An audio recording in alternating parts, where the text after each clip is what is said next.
Welcome.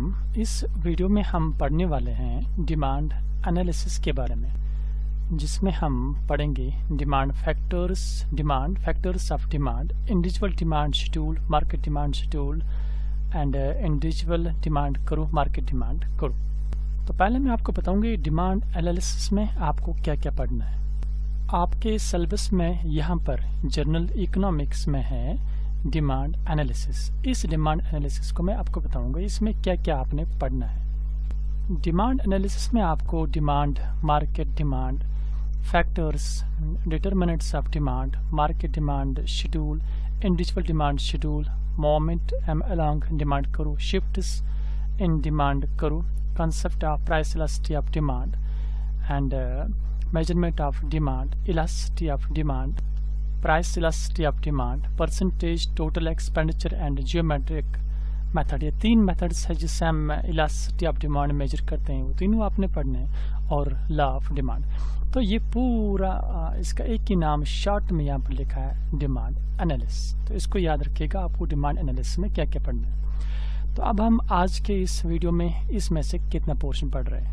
तो इस class में हम पढ़ेंगे demand, factors of demand, individual demand schedule, market demand schedule, individual demand करो, मार्केट डिमांड करो। इतना हम कवर करेंगे। तो अगर आपने अभी ये चैनल सब्सक्राइब नहीं किए तो पहले इसको ज़रूर सब्सक्राइब करिएगा और अपने फ्रेंड्स के साथ भी ज़रूर शेयर करना।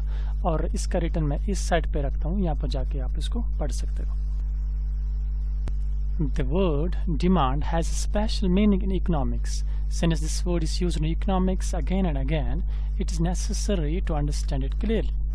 तो ये जो डिमांड का वर्ड हम यूज़ करते हैं, ये हम आम लैंग्वेज में यूज़ करते हैं, लेकिन इसका इकोनॉमिक्स में एक अलग मीनिंग है।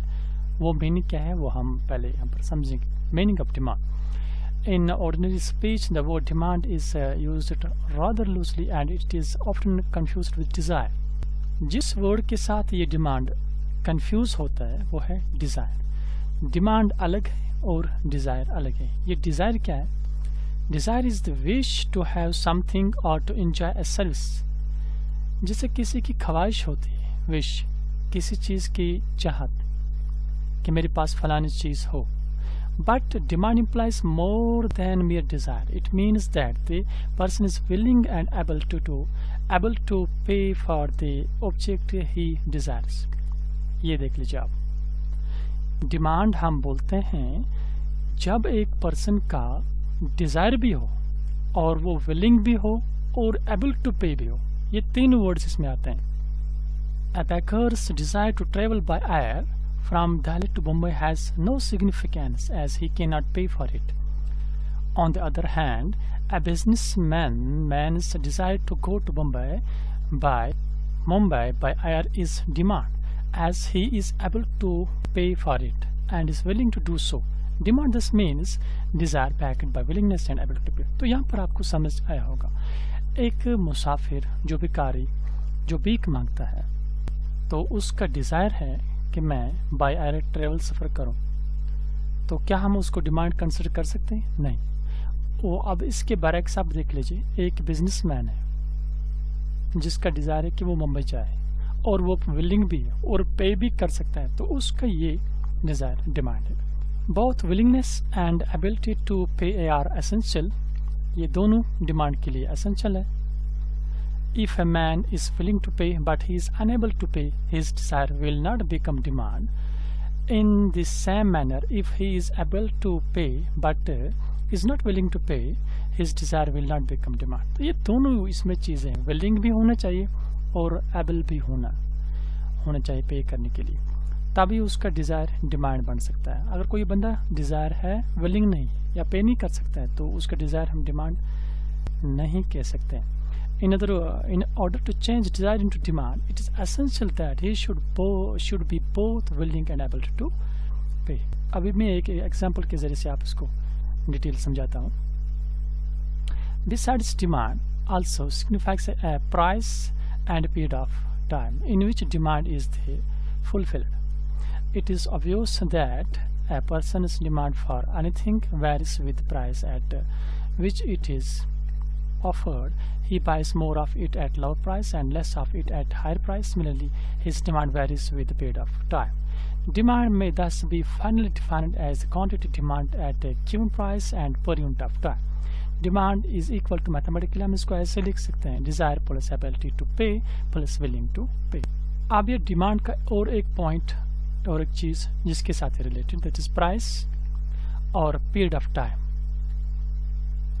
यानी किस टाइम के हिसाब से किस प्राइस पे कितनी डिमांड रही। जैसे मैं आपको एक एग्जांपल देता हूँ, ये देख लीजिए आप इस एग्जांपल की तरफ। मैं इस एग्जांपल से आपको समझ आएगा। ये मान लेते हैं एक फैक्ट्री है जिसने बाइक्स बनाई, तो इस बाइक्स का नाम इसने टीवीएस रखा।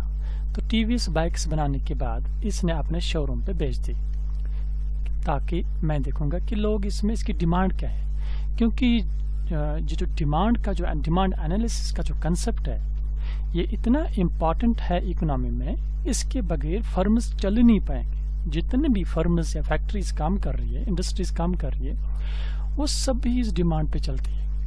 जब तक ना उनके पास ये डिमांड के बारे में पता हो, क्या उनका प्रोडक्ट उसकी डिमांड क्या है, वो प्रॉफिट की तरफ जाएंगे या लॉस की तरफ जाएंगे, ये पूरा डिमांड एनालिसिस से ही है, वो चेक करते हैं। तो मान लेते हैं एक कंपनी जिसने ये बाइक्स बनाई, तो बाइक्स को लॉन्च किया शोरूम पे। तो शोरूम पे लॉन्च करने के बाद अपना एक इन्वेस्टिगेटर भेज दिया मार्केट में, जो इन्वेस्टिगेटर चेक करता है कि कंपनी को इसकी ड्यूटी है कंपनी को रिपोर्ट देना कि उसके इस प्रोडक्ट के मार्केट डिमांड क्या है। तो मैं आपसे पूछ लेता हूँ, तो जो ही इसने मंडे को शोरूम ओपन किया और लॉन्च की बाइक, इसने देखा मंडे को इसकी इस शॉप पे 1000 लोग आए। 1000 लोगों ने इन बाइक्स को देखा, लेकिन इस 1000 में से सिर्फ 2 बंदों ने बाइक्स ली। ठीक, अब नेक्स्ट डे मंडे, ट्यूसडे के दिन, दूसरे दिन इस शॉप पे 2000 बंदे आए। तो 2000 में से 3 बंदों ने 3 बाइक्स बिकी। तो अगर आप इन्वेस्टिगेटर होंगे इस फैक्ट्री की, इस कंपनी की, तो जब आप इस दुकान के ऊपर इतने सारे लोग, 1000 की तादाद में लोग जमा देखेंगे, तो क्या आप कंपनी को ये मैसेज करेंगे कि हमारे इस प्रोडक्ट की डिमांड अच्छी है, आप और प्रोडक्शन कर दीजिए क्योंकि इतने सारे लोग हमारे शोरूम पे आ गए? नहीं, कभी नहीं। क्योंकि अगर ये मैसेज करेगा कि हमारे इस शोरूम पे बहुत भीड़ लगी हुई है, तो कंपनी को मैसेज करेगा आप प्रोडक्शन बढ़ाइए और प्रोडक्शन बढ़ाइए, लोग पसंद करने रहे। तो कंपनी और प्रोडक्शन बढ़ाएगी, तो प्रोडक्शन बढ़ाने से इधर से इनकी डिमांड ही नहीं होगी। यहाँ सिर्फ ये लोग देखते थे, सिर्फ लेते नहीं थे। तो कंपनी प्रोडक्शन बढ़ाई तो कंपनी ऑटोमेटिकली लॉस पे चली जाएगी। क्यों? क्योंकि एक्चुअल में 1000 लोग तो आए हैं, लेकिन डिमांड एक्चुअल 2 ही है। इसी तरह से दूसरे दिन 2000 लोग आए हैं, लेकिन बिकी 3 ही। तो इसको मंडे को जो रिपोर्ट देना है company, that is demand is 2, not 1000। इससे कुछ नहीं हो कि 1000 लोग आए जिन्होंने पसंद की हमारी बाइक, देखा, बहुत खुश हुए, लेकिन जिन्होंने ली, पे किया और विलिंग भी हुए, पेमेंट में दी, वो तो 2 ही है। तो डिमांड इसलिए डिमांड यहाँ पर लिखा है इसने यहाँ पर लिखा है, डिमांड में thus be finally defined as quantity demand at a given price and per unit of time। यानी demand is desire plus ability to pay, able to pay, will to spend, यानी वो एबल टू पे भी है, spend भी करना चाहता है, वो पसंद भी करता है, और ये जो प्राइस इस कंपनी ने फिक्स किया है उस प्राइस को पसंद भी करता है, पे भी करना चाहता है, वो किया भी पे। जैसे इस बाइक का इसने कीमत रखा है 60,000। तो इस तरह से उम्मीद है आपको डिमांड समझ आया होगा। डिमांड हम ऐसे ही नहीं कह सकते हैं कि आप लोगों को देखोगे वो देख रहे हैं, पसंद कर रहे हैं, लेकिन पे नहीं कर रहे हैं। तो डिमांड हम तभी कह सकते हैं व्हेन एक पर्सन को डिज़ायर भी है और वो विलिंग भी है और वो एबल टू पे भी है। ये तीनों चीज़ मिक्स करके इस प्राइस पे, जो प्राइस पे और इस टाइम पे, जिस टाइम पे इसने ये बाइक लॉन्च की, इस टाइम पे, इस प्राइस पे, ये इसके पास डिज़ायर भी है, विलिंग भी है और एबल टू पे भी है, तब ही हम उस डिज़ायर को डिमांड कहते हैं। उम्मीद है आपको समझ आया होगा। अगर फिर भी कोई कन्फ्यूजन हो तो कमेंट में लिखना, मैं कोशिश करूँगा फिर से वो पॉइंट रिपीट करने की। अब चलिए, ये था डिमांड के बारे में कि डिमांड किसको कहते हैं इकोनॉमिक्स में। Now next, factors which determine demand. अब ये जो डिमांड है, किसी भी प्रोडक्ट का जो डिमांड है, उस डिमांड फैक्टर्स क्या क्या है। फैक्टर्स आप समझ सकते हो, यानी अगर ये बाइक है, इस बाइक की डिमांड किन किन चीज़ों से इन्फ्लुएंस होगी, इफेक्ट पड़ेगा इस डिमांड पे, इस किसी भी प्रोडक्ट की डिमांड पे किन किन चीज़ों से इफेक्ट पड़ता है, या डिमांड बढ़ती है या कम हो जाती है, वो कौन कौन से फैक्टर्स है। उन्हीं फैक्टर्स को हम कहते हैं फैक्टर्स ऑफ डिमांड, या दूसरा नाम है इसका determinants of demand. Determinants of demand या फैक्टर्स ऑफ डिमांड वो फैक्टर्स जिनसे डिमांड पे असर पड़ता है। डिमांड चेंज होती है, कम होती है, बढ़ती है या कम होती है। तो पहला जो फैक्टर यहाँ पर है that is price of the commodity. Price से ही डिमांड, किसी चीज़ की डिमांड बढ़ती है, क्योंकि एक लॉ ऑफ डिमांड ही है, ये इसका नाम ही दिया गया है लॉ ऑफ डिमांड, कि जब किसी चीज़ का कीमत कम करते हैं या कम हो जाता है तो ऑटोमेटिकली उसकी तरफ ज़्यादा कस्टमर्स बढ़ते हैं, और जब किसी चीज़ का कीमत बढ़ता है तो उसके कस्टमर्स भी ऑटोमेटिकली कम हो जाते हैं। The first factor which influence our decision to buy a particular commodity is price, its price. Lower price of a product attracts more consumers, higher price restricts their numbers। Price के ज़रिए से किसी भी चीज़ की demand पे असर पड़ता है। जैसे मैं आपको यहाँ पर समझाता हूँ, अगर इसने 60,000 प्राइस रखा था तो इसने प्राइस को कम किया, 50,000 ही रखा, तो ऑटोमेटिकली इसकी इस सेल पे, इसकी इस बाइक्स की डिमांड पे असर पड़ेगा। मोर कस्टमर्स आएंगे तब बोलेंगे कि इसका प्राइस कम हुआ, तो चलो देखते हैं, चलो लेंगे। अगर इससे पहले 2 ली थी, एक दिन में 4 बाइक्स बेचता, अब ये 5-6 बेच सकता है क्योंकि प्राइस कम हो। तो प्राइस से अट्रैक्ट होते हैं कस्टमर्स। तो इस तरह से हम कह सकते हैं कि फर्स्ट फैक्टर जिससे डिमांड चेंज हो जाती है, कम या बढ़ती है, कम हो जाती है, price of commodity. No second, price of the related commodities. अब दूसरा फैक्टर है the demand for a good is also affected by the price of other goods, especially those which are related to it as a substitute or complements. When the price of a substitute for a good falls, the demand for that good will decline, and when the price of the substitute rises, the demand for that good will increase. Tea and coffee are very close substitutes. Therefore, when coffee becomes cheaper, the consumer substitute coffee for tea, and as a result the demand for tea declines. ये समझ आता होगा आपको।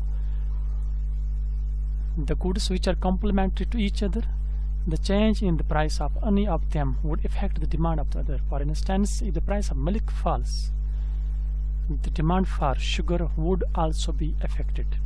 यानी आपको समझ आया होगा कि कुछ चीज़ें ऐसे जो सब्स्टिट्यूट है, कुछ चीज़ें ऐसे जो कॉम्प्लीमेंट्री है, एक के बगैर दूसरा नहीं चलेगा।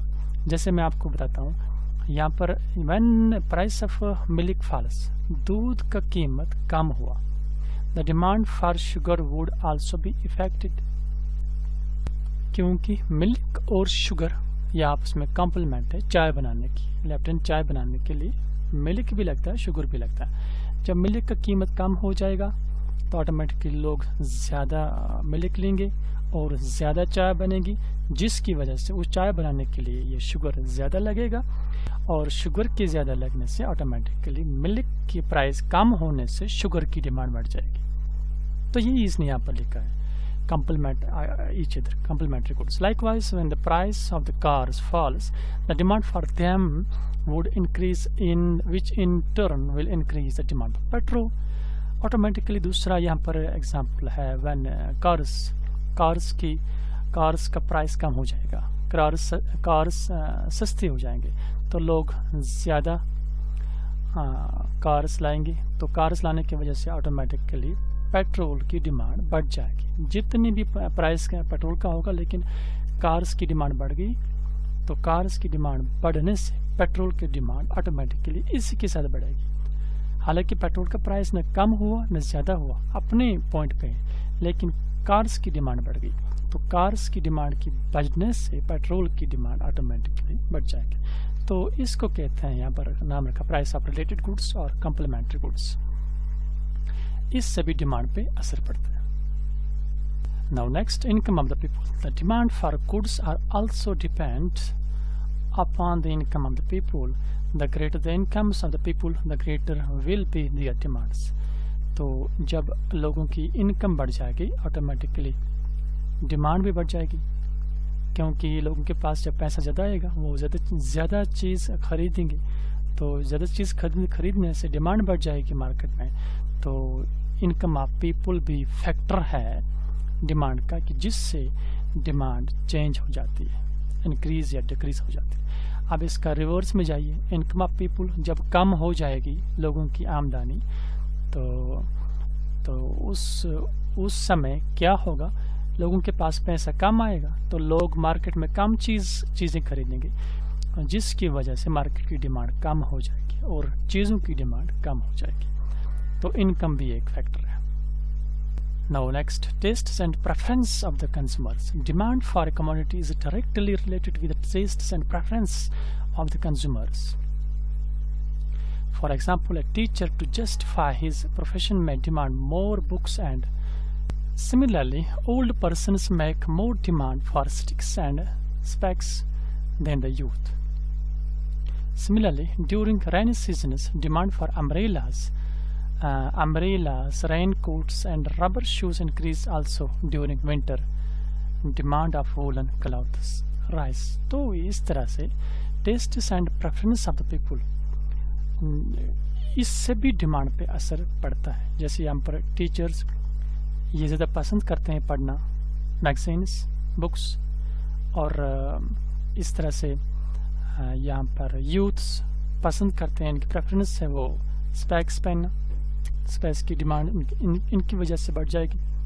तो रेनी सीजन में ऑटोमेटिकली लोग अम्ब्रेलाज परचेज करेंगे, रेन कोट्स परचेज करेंगे। तो इस तरह से भी डिमांड पे असर पड़ता है और डिमांड किसी प्रोडक्ट का इंक्रीज या डिक्रीज हो सकती है। Now next, size of population. Ordinarily, a large population will provide more demand for goods. There are more vegetable vendors, fruit sellers, and general stores in thickly populated areas. Similarly, a large number of doctors open their clinics in such area. More the number of consumers, more will they demand. Population के बढ़ने से, जब population बढ़ेगी या population ज़्यादा होगी या जिस जगह पर पॉपुलेशन ज़्यादा होगी वहाँ पर ऑटोमेटिकली चीज़ों की डिमांड भी ज़्यादा होगी, और जहाँ पर पॉपुलेशन कम होगी वहाँ पर डिमांड भी प्रोडक्ट्स की कम ही होगी। Now season and climate.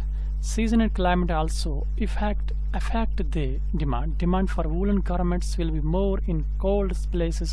Demand for ice will increase in summer but decrease in winter. तो ये आप कॉमनली ये समझ सकते हो कि इजी है कि सीज़न और क्लाइमेट के चेंज होने से भी डिमांड पे असर पड़ता है। जैसे कभी सर्दी का सीज़न आता है, जैसे सर्दी का सीज़न आता है तो ऑटोमेटिकली गर्म कपड़ों की या जैकेट्स की डिमांड बढ़ जाती है। इस तरह से जब क्लाइमेट चेंज हो जाता है तो ऑटोमेटिकली रेनी कोट्स या हम अम्ब्रेलास उनकी डिमांड बढ़ जाती है। आइसक्रीम की डिमांड बढ़ जाती है जब गर्मी बढ़ जाती है। तो इस तरह से सीजनल क्लाइमेट की वजह से भी डिमांड पे असर पड़ता है, डिमांड चेंज हो जाती है। तो सीजनल क्लाइमेट भी एक फैक्टर है जिससे डिमांड चेंज हो जाता है।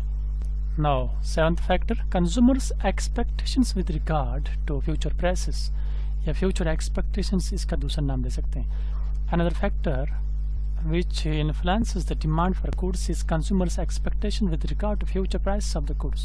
जैसे मैं आपको बताता हूँ future expectation, अगर किसी टाइम वार की सिचुएशन हो गई तो वार की वजह से मार्केट में लोग एडवांस में चीज़ें खरीदेंगे। वो चीज़ जब खरीदेंगे, उनकी चीज़ें खरीदने से मार्केट की डिमांड बढ़ जाएगी। तो फ्यूचर एक्सपेक्टेशन है, फ्यूचर में एक मैसेज आए कि फ्यूचर में आने वाले कुछ महीनों के बाद जंग होगी तो ऑटोमेटिकली मार्केट में डिमांड बढ़ जाएगी। तो ये एक फैक्टर है जिसका नाम दिया गया consumers expectations with regard to future rise. या दूसरा हम नाम बता सकते हैं, अगर किसी टाइम किसी वक्त के ये जो एक किस्म का अगर हम पी मार्क तेल का ऑयल का यहाँ पर एग्जांपल लेते हैं, अगर फ्यूचर में ये एक्सपेक्टेशन होगी या फ्यूचर में ये मैसेज आए कि इस ऑयल का प्राइस आज 500 रुपया है फॉर 5 kgs, फ्यूचर में यानी एक आफा चली मार्केट में कि इस पी मार्क तेल या तेल का कीमत 1 महीने के बाद 700 हो जाएगा, तो लोग क्या करेंगे, लोग प्रेजेंट में इस तेल को ज़्यादा खरीदेंगे, ज़्यादा परचेज करेंगे, जिसकी वजह से क्या होगा, इसकी डिमांड बढ़ जाएगी। तो यही इसने यहाँ पर कि फ्यूचर एक्सपेक्टेशन भी एक फैक्टर है डिमांड का, जिससे डिमांड में चेंज होती है। तो ये थे फैक्टर्स ऑफ डिमांड। उम्मीद है आपको समझ आया होगा। अगर कोई कंफ्यूज फिर भी तो कमेंट में लिखना। पहला है price of commodity, second price of related commodities, and third is income of the people, fourth is tastes and preference of the consumers, fifth size of population and season and climate, sixth seventh is consumers expectations with regard to future price. तो यहाँ तक हमने क्या देखा, demand और factors of demand. तो अगर अभी भी आपने चैनल सब्सक्राइब नहीं की तो पहले इसको ज़रूर सब्सक्राइब करिएगा और अपने फ्रेंड्स के साथ भी ज़रूर शेयर करिएगा। अब नेक्स्ट हम देखेंगे meaning of demand schedule and demand करो, इंडिविजुअल डिमांड शेड्यूल। चाहे आप इसका नाम दो डिमांड शेड्यूल या दूसरा नाम है इंडिविजुअल डिमांड शेड्यूल, ये दोनों एक ही नाम है। A list of the quantities purchased or demanded at various prices is called a demand schedule. Demand schedule represents a functional relationship between price and demand. Quantity demanded. Demand का जो schedule है, अभी मैं समझाता हूँ आपको नीचे ये टेबल में। डिमांड शेड्यूल कहते हैं उसको जिसे हम देखते हैं कि किसी भी प्रोडक्ट का मार्केट में क्या डिमांड रही। शेड्यूल अगर हम पर आवर के हिसाब से देखेंगे वो भी लिख सकते हैं, पर डे के हिसाब से क्या देखेंगे वो भी लिख सकते हैं। किसी भी प्रोडक्ट का क्या शेड्यूल रहा, जब एक टेबल में लाएंगे, ये टेबल रिप्रेजेंटेशन, ये टेबल में हम लिखते हैं demand schedule refers to table और chart which expresses the relationship between demand and price of commodity. ये प्राइस और डिमांड के बारे में बीच में रिलेशन बताता है कि प्राइस के बढ़ने से डिमांड पे क्या असर हुआ। तो उसके पूरा जब शेड्यूल बनाते हैं हम, इस शेड्यूल को इंडिविजुअल डिमांड शेड्यूल, एक इंडिविजुअल का बनाएंगे, एक कस्टमर का बनाएंगे, तो उस डिमांड शेड्यूल को हम इंडिविजुअल डिमांड शेड्यूल बनाएंगे। तो इसी शेड्यूल को जब हम पूरे मार्केट का बनाएंगे, जैसे मैं आपको मिसाल देता हूँ, यहाँ पर इंडिविजुअल डिमांड शेड्यूल, इसमें क्या एक साइड में लिखा है price of apples. 1 kg Apple का प्राइस इस तरह से चेंज हुआ मार्केट में, हम डेज के हिसाब रखेंगे पर डे। तो एक कस्टमर है जिसने इन एप्पल्स को परचेज किया इस प्राइस पे, यानी ऐसे 50 रुपीज प्राइस था, तो उसने उस दिन 2 kg एप्पल्स 2 kg परचेज किए। तो जब प्राइस एप्पल का प्राइस कम हुआ 50 से 40, तो उस दिन उसने 4 kg लिए। इसी तरह से जब प्राइस 30 हुआ, इसने 6 kg लिए एप्पल्स, और जब 20 हुआ इसने 8 kg एप्पल्स लिए। तो इस तरह से ये इसका डिमांड शेड्यूल बन गया। इस डिमांड शेड्यूल को हम कहते हैं इकोनॉमिक्स में इंडिविजुअल डिमांड शेड्यूल। ये जो हमें रिलेशन बताता है कि प्राइस और डिमांड के दरमियान क्या रिलेशन है। जैसे यहाँ पर प्राइस चेंज हुआ है, इसने पर डे के हिसाब से यहाँ पर लिखा, पहले 40, 50, फिर 40, फिर 30, फिर 20, फिर 10। ये कि यहाँ पर देखना चाहता है, इसने यहाँ पर बताया कि प्राइस कम हुआ, फॉल्स प्राइस फॉल्स, इस प्राइस के फॉल होने से डिमांड पे क्या हुआ, डिमांड इंक्रीज हो गई। ये देख लीजिए, पहले 2, फिर 4, फिर 6, फिर 8, फिर 10। तो अब इसके बीच में ये जो रिलेशन है, the price of commodity and demand for the commodity, इस रिलेशनशिप को इस डिमांड शेड्यूल के जरिए भी हम देखते हैं और करू के जरिए से भी देख सकते हैं। इंडिविजुअल डिमांड करू, जैसे ये करू, जब हम इसका करू डालेंगे, इस करू से भी हम रिलेशनशिप देख सकते हैं, इस टेबल से भी रिलेशनशिप देख सकते हैं। अब मैं यहाँ पर आपको थोड़ा सा एक्सप्लेन करूँगा। जब प्राइस 50 था तो 2, तो प्राइस के कम होने से प्राइस कम हुआ, माइनस हुआ, और यहाँ पर ये जो डिमांड इसकी थी ये प्लस हुई, बढ़ी। तो यहाँ पर ये रिलेशन क्या है इसके बीच में, इस रिलेशन को हम कहते हैं, इनके बीच में नेगेटिव रिलेशन है। ऐसे क्वेश्चन आपको पूछे जाएंगे मल्टीपल चॉइस क्वेश्चंस में कि प्राइस और डिमांड के बीच में क्या रिलेशन है। प्राइस और डिमांड के बीच में नेगेटिव रिलेशन है। क्यों नेगेटिव रिलेशन है? एक के बढ़ने से दूसरा कम हो जाता है, यानी एक को जब हम कम करेंगे दूसरा बढ़ जाता है। इस रिलेशनशिप को हम इनवर्स रिलेशनशिप कहते हैं या नेगेटिव रिलेशनशिप कहते हैं। जब यहाँ पर प्राइस की कम होने से डिमांड भी कम हो जाती या प्राइस के बढ़ने से डिमांड भी यहाँ पर बढ़ती, तो उस समय हम कहते हैं उस रिलेशनशिप को पॉजिटिव रिलेशनशिप। वो सप्लाई में रहता है पॉजिटिव रिलेशनशिप, डिमांड में नेगेटिव रिलेशनशिप है। तो इस तरह से यहाँ पर आपको समझ आया होगा कि पॉजिटिव रिलेशनशिप और नेगेटिव रिलेशनशिप, प्राइस और डिमांड के बीच में नेगेटिव रिलेशनशिप है, और प्राइस और सप्लाई के बीच में पॉजिटिव रिलेशनशिप है। वो अभी नहीं पढ़ा हमने, वो आगे पढ़ेंगे। यहाँ पर इतना सिर्फ आप याद रखिए, एक वेरिएबल के बढ़ने से जब दूसरा वेरिएबल भी बढ़ता है तो पॉजिटिव रिलेशनशिप कहते हैं। एक वेरिएबल के बढ़ने से जब दूसरा वेरिएबल कम हो जाता है तो उसको हम नेगेटिव रिलेशनशिप कहते हैं। तो इस डिमांड शेड्यूल में नेगेटिव रिलेशनशिप हमने देख ली। अब इस रिलेशनशिप को हम टेबुलर, ये ग्राफ पे कैसे दिखाएंगे, तो एक करू के जरिए से किस तरह से दिखाएंगे, ये देख लीजिए। मैं यहाँ पर करू डालता हूँ इस टेबल का। 50 पे 2 डिमांड है, ये देख लीजिए। ग्राफ के इस OX साइड में हम डिमांड लेते हैं और OY साइड में हम प्राइस लेते हैं। ये जो 2, 4, 6, 8, 10 लिया है मैंने, ये इक्वल डिस्टेंस पे लेने पड़ते हैं, OX साइड में भी और OY साइड में भी। और इस टेबल को देखने के बाद ही, क्योंकि ये सब वैल्यूज इन दोनों में आने चाहिए। अब चले, मैंने इसको यहाँ पर डाला है, ये 50 यहाँ पर टॉप लिस्ट में 50, तो 50 रखा मैंने यहाँ पर, और यहाँ पर प्राइस डिमांड में 10 है, टॉप डिमांड 10 kgs, तो ये 10 kgs आ गए यहाँ पर। अब चलिए हम इसका क्रू डाल देते हैं। तो 50 पे 2 kg डिमांड है, 2 डिमांड है, ये देख लीजिए। ये 50 है प्राइस और इस पे डिमांड 2 है। इस 2 के सीध में जो लाइन आती है ऊपर, और इस 50 के सीध में जो लाइन यहाँ पर निकलती है, जहाँ पर ये दो आपस में कट करते हैं, यहाँ पर पॉइंट रखिए। इसके बाद नेक्स्ट 40 पे डिमांड 4 है। आप 40 पे देखिए, ये 40 की लाइन और नीचे 4 की लाइन को देख लीजिए, ये ऊपर आते हैं 4, 40 पे 4 है, ये पॉइंट है, यहाँ पर एक कट करेंगे दोनों लाइन्स।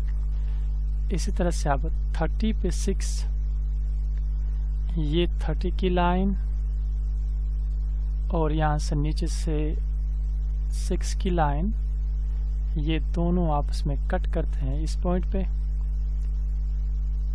ये थर्ड पॉइंट बना। अब यहाँ पर आप इसको थोड़ा सा याद रखिए, ये आप पूछा जाता है ऑब्जेक्टिव्स में, ये डिमांड करो कहाँ गई, ऊपर से नीचे, यानी हम नीचे से ऊपर नहीं जा रहे हैं, ऊपर से ही नीचे, यानी इसका स्लोप डाउनवर्ड्स है, इसको याद रखिएगा।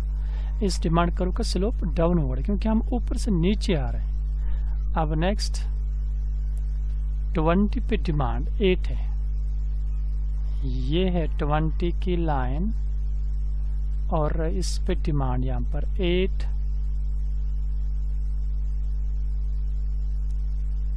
ये 8, इसके बाद है डिमांड 10, उस पे डिमांड प्राइस भी 10, डिमांड भी 10, ये 10 की लाइन और यानी जैसे 10 की लाइन, ये दोनों कट कर रहे हैं इस पॉइंट पे।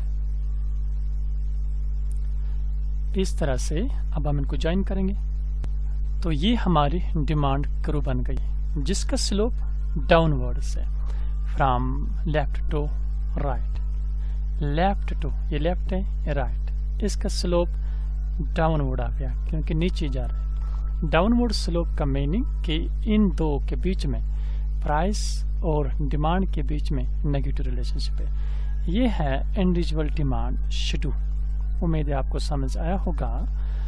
और इसी की आपको थोड़ा सा चेंज है, डिमांड, इंडिविजुअल डिमांड के बाद मार्केट डिमांड आता है। अब यहाँ पर मीनिंग ऑफ डिमांड करो, demand curve is nothing but the graphical representation of the demand schedule. ये ग्राफिकल रिप्रेजेंटेशन होती है, इसको याद रखिएगा। In other words, demand curve establishes a relationship between quantity demanded and price of the commodity. इनके बीच में relationship यहाँ पर डिक्लेयर करती है। It is the indicator of inverse relationship between price and demand. ये इंडिकेशन है inverse relationship between price and quantity demanded. Now, meaning of market demand schedule. In every market there are several consumers of a commodity. Say ice cream, market demand schedule is one that shows total demand of all the consumers in the market at a different price of the commodity. It is the aggregate of the individual demand, individual consumers demands at different prices. Market demand schedule can be explained with help of a table.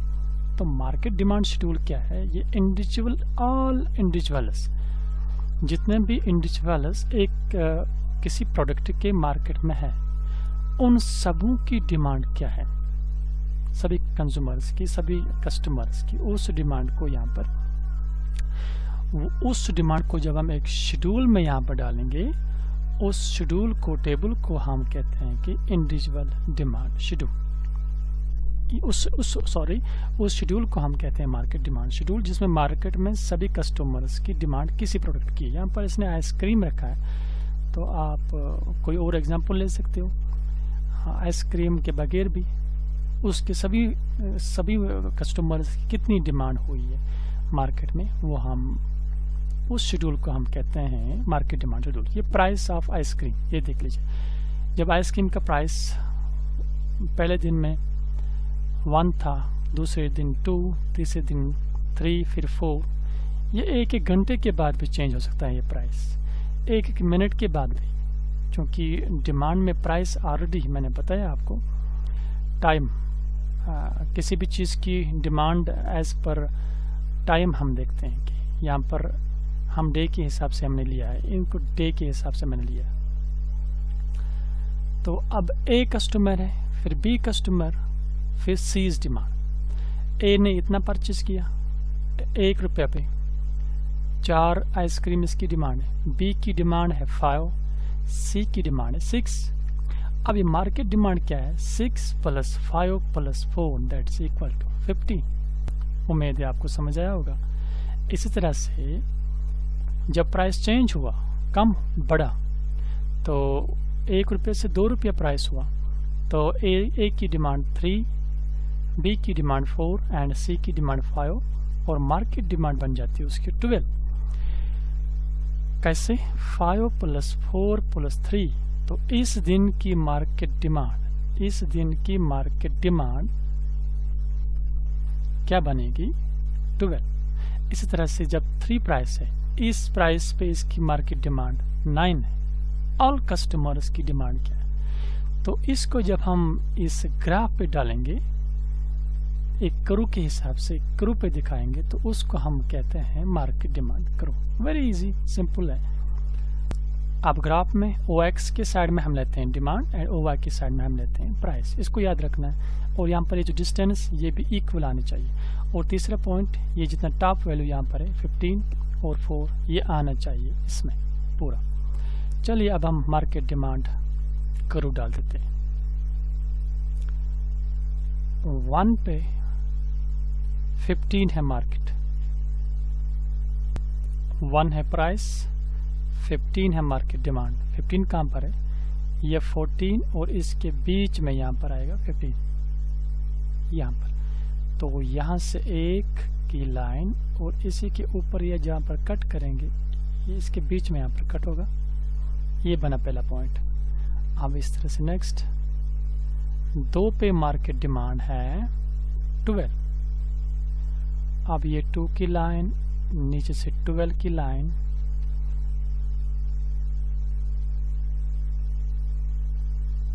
ये बना इसका second point. अब third, ये आ गई हमारी market demand करो। इसका slope भी डाउनवर्ड से, ये देख लीजिए डाउनवर्ड स्लोप है। जिस तरह से इंडिविजुअल डिमांड करो का स्लोप देखा था हमने, डाउनवर्ड स्लोप, इसी तरह से मार्केट डिमांड करो का भी स्लोप डाउनवर्ड। तो ये भी क्या दिखा रहा है कि there is negative relationship between price and demand of a commodity. ये था market demand curve and market demand schedule. उम्मीद है आपको समझ आया होगा। अगर फिर भी कंफ्यूजन तो आप कमेंट में लिख के रखना। तो मार्केट डिमांड करो, this curve represents that the total of quantities demanded by all the consumers in the market at different price. It is the summation of the individual curves. Market demand curve also slopes downwards from left to right and shows a negative relationship between demand and price. तो यहाँ पर उम्मीद है आपको समझ आया होगा। तो अब हम क्विक रिव्यू करेंगे कि आज हमने क्या क्या पढ़ा। तो पहले हमने देखा कि demand and meaning of demand. इसके बाद डिमांड किसको कहते हैं, फैक्टर्स, डिमांड के फैक्टर्स कौन कौन से जिनसे डिमांड चेंज हो जाती है।